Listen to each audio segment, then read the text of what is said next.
Good afternoon, ladies and gentlemen. Welcome back to another episode here on African Confessions. The following story that you are going to be listening to, it comes from a translation of a message that I received. The translation reads like this. Hello, Brother Nashi, how are you? I am a man who is aged 65 years old.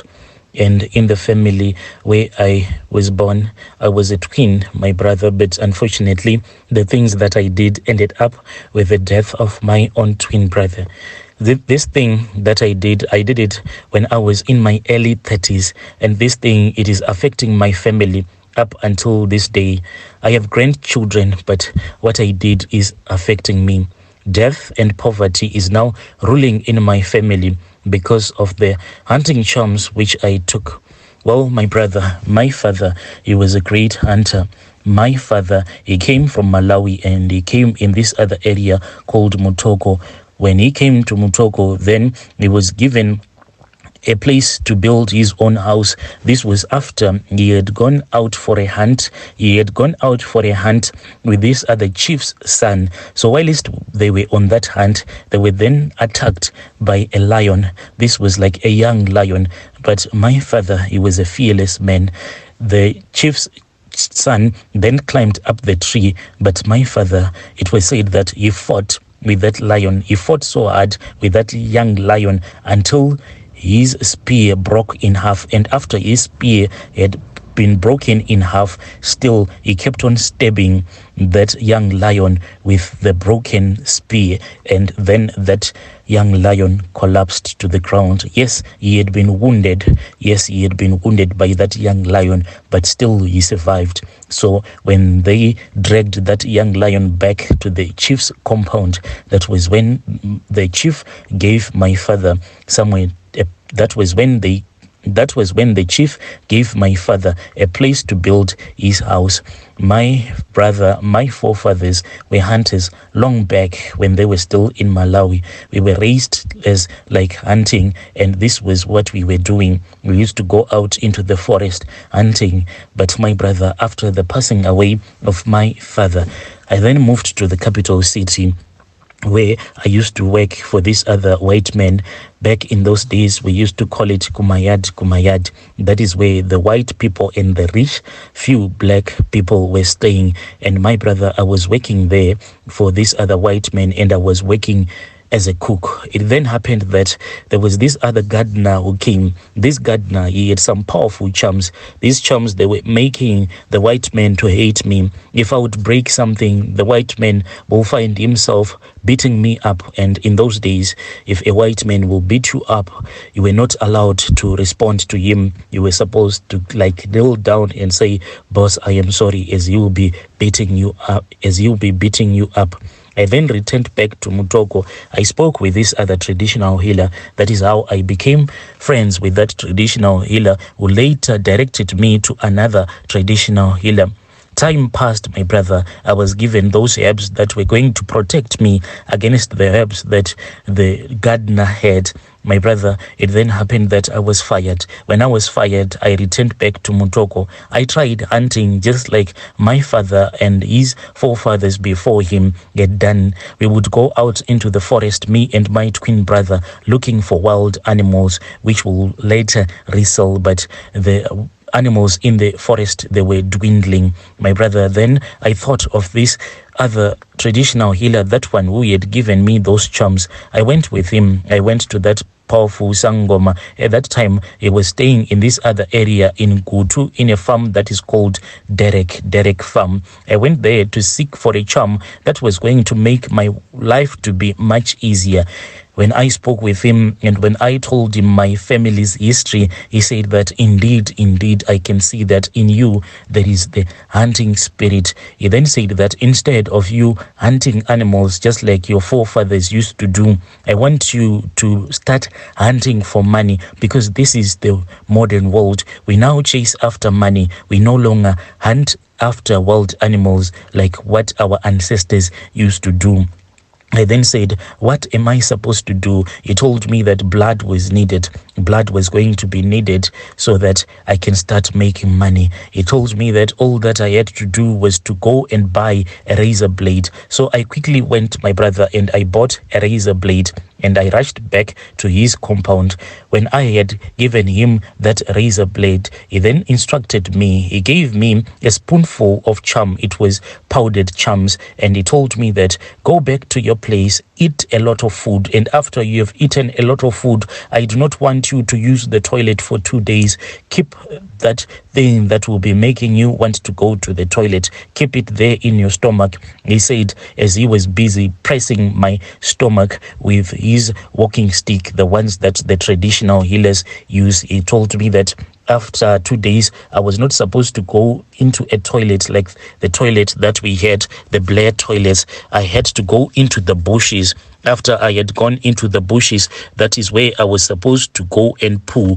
And my brother, I had to do this for 6 days. He gave me more charms. He said that these charms that I have given you, I want you to drink them. And when 2 days is passed, on the second day at night, that is when you are supposed to drink these charms, and try to drink these charms when you are standing right close to your father's grave. So I did, my brother. On the second day, people were just hanging around, and I pretended as if I wanted to go and drink beer. When I came back to the home, to our homestead, I then went to this other place where there was a big tree, and underneath that big tree, that is where we had buried my mother as well as my father. I then started drinking that terrible herbs that I had mixed. And after that, my brother, I then started feeling that my stomach, there was something that was moving, and I was getting ready to poo. He told me that for 6 days, I was going to be pooing as if the floodgates of heaven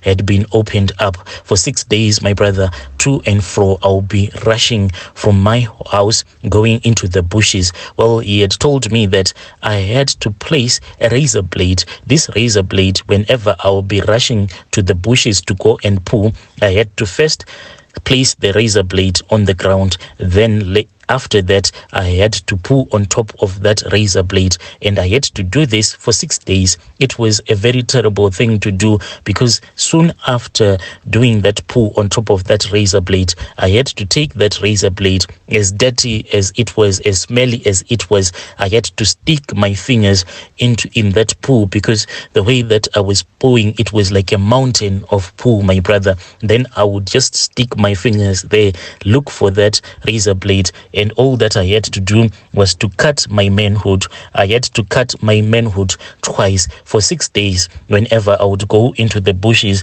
I had to keep on cutting my manhood. By the time that I finished doing this, my manhood, it was really looking terrible. This man, he had given me some powder. He said that this powder that he had given me was the one that was going to block any terrible disease from affecting my manhood. Mind you, I was using the razor blade that had the poo. So each and every time I would actually rub that I would actually rub the powdered charms all over my manhood. I did this, my brother, but I don't know where it went wrong. I truly do not know, because instead of me hunting money like he had told me, I started hunting after women.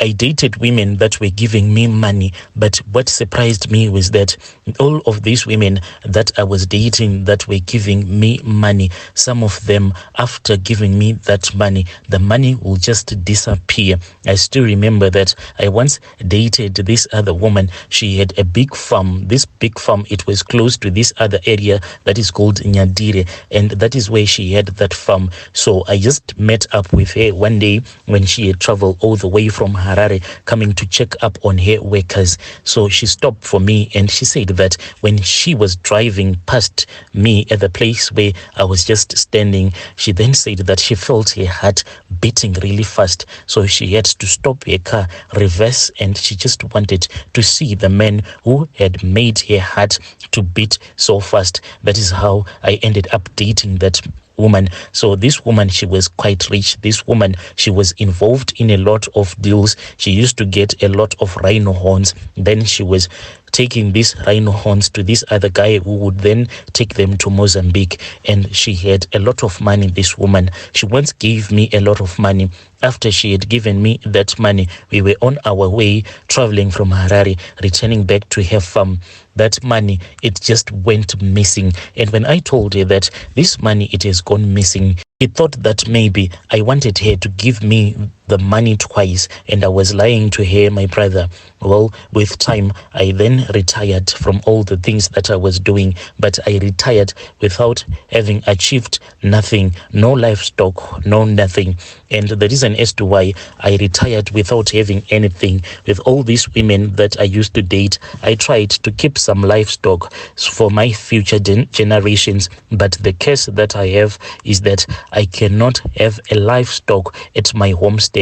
Even the cows, my brother, whenever I purchase a cow, the cow will just die without even giving us a calf. I have been living this kind of a life for a very long time. Now I see that I am quite old. I have 7 kids that are living with me. You will feel so sorry for my kids. All of them right now, they are doing this illegal gold mining, and I keep on having dreams, and these dreams, they are dreams filled with blood. All of my sons, the ones that are working there in the illegal gold mines, I see them dying.